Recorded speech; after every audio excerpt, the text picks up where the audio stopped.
salaamaaleykum wa rahmatullah. waaleykum salaam wa rahmatullah. Imaam ñu ngi ziar bu baax a baax. alhamdulilah dellu si seen émission laaj ak tontu. bi ñu seex ak Imaam Babacar Sylla. Imaam kii daf ni moom du sangu set. saa bu seqeeg jigéen daal du sangu set.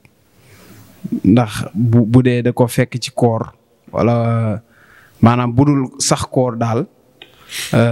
saa bu seexeeg jigéen rek du sangu set daal lan moo ci àttee lislaam daal. jërëjëf Chérif Cheikh Ahmed Tidiane yi ñu ngi lay nuyu bu baax di la ziyaara di nuyu mbokk téléspectateurs yi topp seen émission question réponse waaw mbokk mi wax ne moom bu seqeeg jigéen du sangu yàlla na fekk lim jublu ci seq ak jigéen mooy jabaram yàlla na fekk loolu la xam nga léegi dëkk bi daa jaxasoo de foog ñuy leeral. su fekkee jabaram la ci jublu def na lu ñaaw mooy jigéen moom mënoo séq ak moom pare te doo sangu farata waaw loolu alquran la wa in kuntum junuban fa tahharu sunu borom moo ne bu ngeen sëyee wala ngeen am sobe janaaba ba noppi mooy sobe sëy boobu na ngeen sangu kon ku ko bàyyi farata nga bàyyi boo jullee doo am julli du def influence ci koor gi nag mënut a yàqu koor gi.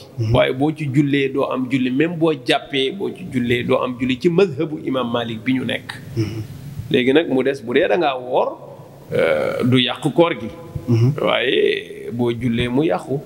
moo tax liñ bëgg mooy na nga jóg même boo ñemewul ndox mi nga tàngal ndox mi sangu dooru julli sa julli googule. waaye xëy nii rek daal di mafal dem wala nga sangoo saaboog njàmpi. kooku moom baaxul ab jullit du ko def responsable du ko def te responsable dëgg mooy ko am soxna su dee nag ab caaxaankat la moom na yëg ne bàkkaar ci biir bàkkaar lay def am ci Yàlla musal. jërëjëf.